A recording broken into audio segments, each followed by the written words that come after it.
let their own devices, you would have peace. But the American empire has a problem, which is a $40 trillion national debt. So if America were to retreat from the world, this national debt would collapse and the American economy would collapse. The fiat currency, the US dollar, would go to zero without global demand. So the only way to resolve this is to force the Europeans, the GCC, the Japanese, the South Koreans, so-called American allies, to continue to subsidize the American economy by continuing to buy US debt. And the best way to do that is to force them into conflict with their neighbors, Japan versus China, Europe versus Russia, the GCC and Israel versus Iran. And you sell them weapons that are overpriced and which are redundant and which aren't very useful. And then this is a way to continue the easy money or continue financing the U.S. national debt. There's a news story of the GCC nations, I believe they were Bahrain and Kuwait, who bought 5,000 Patriot missiles from the United States. We should see more of these news items as we go along, right? And these Patriot missiles, remember, it's been proven these past 3 months, these Patriot missiles don't actually work. Patriot defense systems do not work against Iranian ballistic missiles. Your fantastic guest, Ted Postol of MIT, who has very clearly explained that these air defense systems don't actually do anything, that it's very easy to circumvent them. But again, the point is not to win this war. The point isn't even to force this war on American allies. The point is just to cannibalize American allies by forcing them to buy redundant and useless American defense systems. The United States is fighting a war that is already affecting more than the battlefield. The conflict with Iran is disrupting one of the world's most important energy routes, pushing oil prices higher and putting pressure on global trade. But the bigger question may be what this conflict is revealing about American power. The guest you're about to hear has a controversial explanation. He argues that the United States is no longer simply trying to defeat individual rivals. Instead, he believes Washington is increasingly using its alliances, military power, and economic influence to preserve a global system that is becoming harder to sustain. That's a major claim, and parts of it are highly disputed. So we're going to separate the argument from the evidence. First, we'll look at the immediate warning coming from the Iran conflict. Then we'll examine the strategy the guest believes is operating underneath it.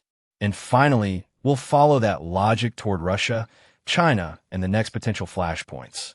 Because the real story may not be one war.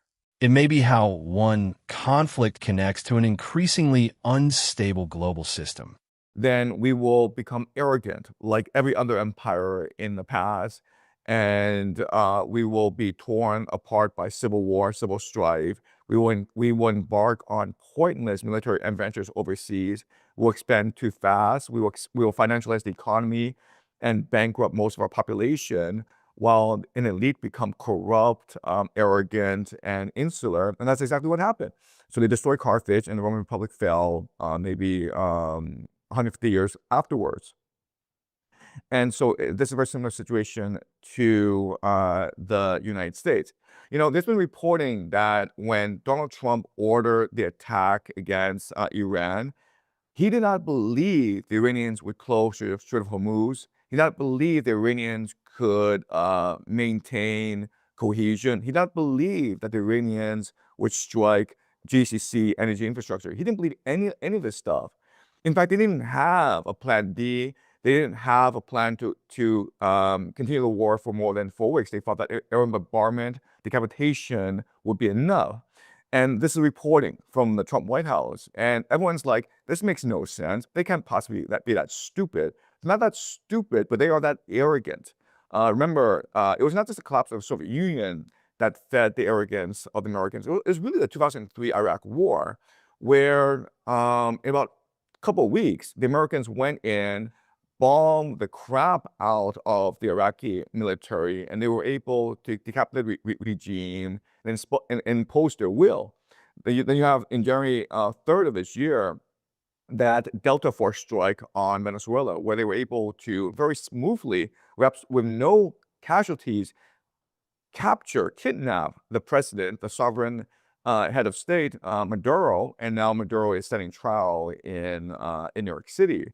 So I know that a lot of things don't make sense, but that's because we're not living in their world. In their world, everything is perfect and everything will go their way. I think that was a disaster for them. The Roman analogy is the guest's interpretation, not proof that the United States is repeating Rome's history. But the underlying question is worth taking seriously. Great powers can become overconfident when previous military successes create the expectation that the next conflict will follow the same pattern. And Iran is a particularly difficult test of that assumption. The current conflict is no longer just an exchange of strikes. By August 12, 2026, uncertainty around the Strait of Hormuz was still affecting energy markets. Reuters reported that Brent crude was trading around $89.63 a barrel, while shipping through the strait had fallen dramatically as negotiations over reopening the waterway remained unresolved. That matters because a conflict in the Persian Gulf doesn't stay in the Persian Gulf. It reaches American consumers through energy prices, transportation costs, inflation, and financial markets. And this is where the guest's argument becomes much bigger.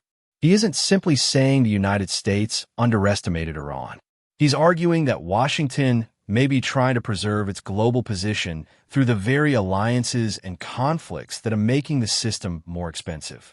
That's the theory we need to examine next.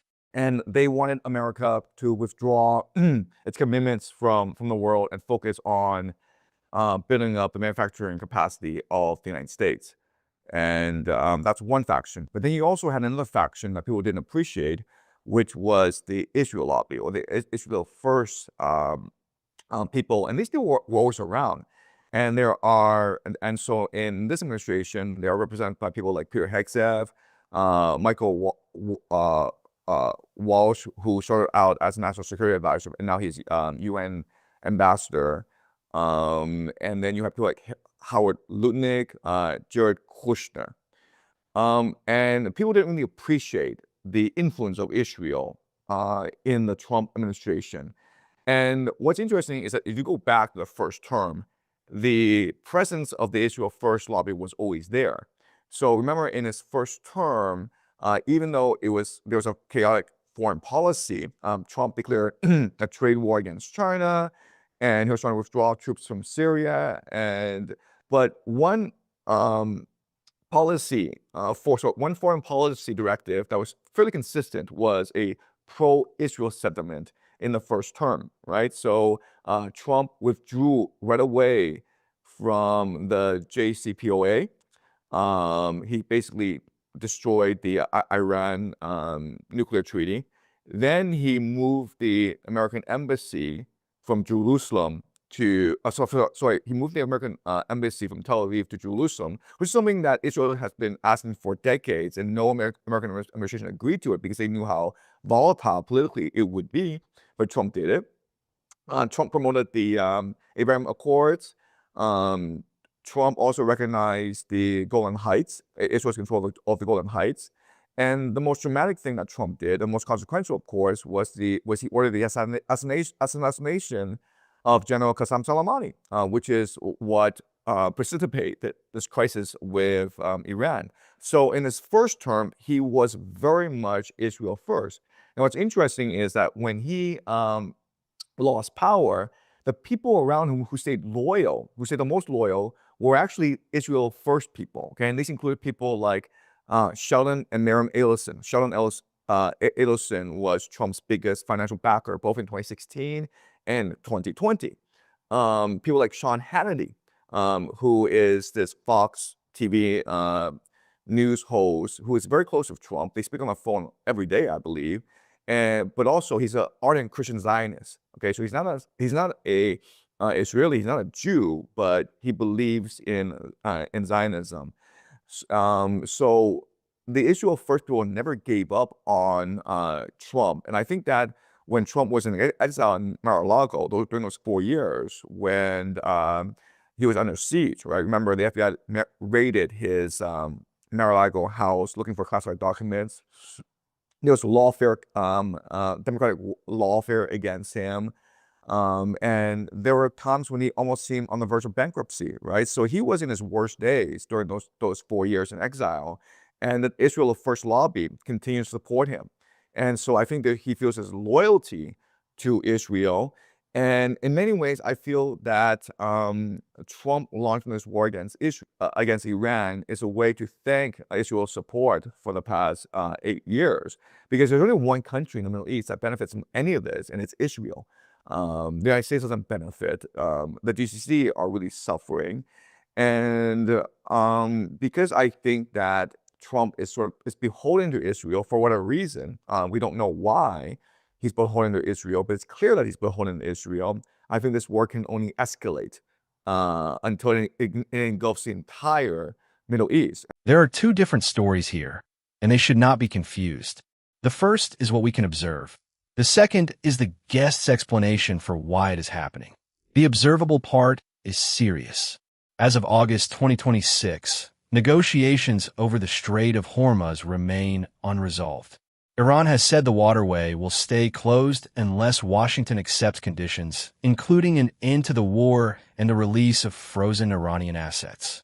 Reuters also reported continuing attacks affecting shipping in both the Strait of Hormuz and the Bab el-Mandeb. The economic consequences are already visible. The U.S. Energy Information Administration now expects some Middle Eastern oil production to remain offline through the end of 2027. Its August outlook projected 2026 Brent prices averaging about $86.81 per barrel, while warning that supply disruptions could persist. But the claim that the United States deliberately engineered these conflicts to force allies to finance American debt is a much stronger proposition. That is not something we should present as established fact. What we can say is that the United States has enormous fiscal obligations, while its allies are simultaneously increasing defense, spending, and dealing with growing security pressures. And that creates a critical question. If Washington is trying to manage several strategic theaters at once, what happens when those theaters begin connecting with each other? Because that's where Russia, China, and East Asia enter the story. So it is this classic Chinese geopolitical strategy to maintain neutrality so as to maximize options. So for the longest time, China was trying to keep aloof from this war in Ukraine and from this war in the Middle East. So China has always kept its distance from this war in Ukraine, and China has been very compliant with American sanctions against Russia. This war in the Middle East directly affects Chinese interests because China gets a lot of oil and energy from the Middle East. And so China was working very hard behind the scenes to seek a diplomatic solution. I don't think the first ceasefire would have happened without Chinese intervention. And I think that China was very insistent on both parties, both the Iranians and Americans, respecting the MOU. One really interesting thing that the Chinese did was cut off oil imports by at least 50%. And the reason why the Chinese did that was to stabilize oil prices, to give Trump the sort of political incentive to seek peace as soon as possible with the Iranians. So the Chinese have done a lot to try to end the war in Iran as soon as possible. But the Americans, what they're doing is they're aggravating China by imposing new tariffs, by sanctioning a lot of Chinese companies, and by encouraging Japan to remilitarize.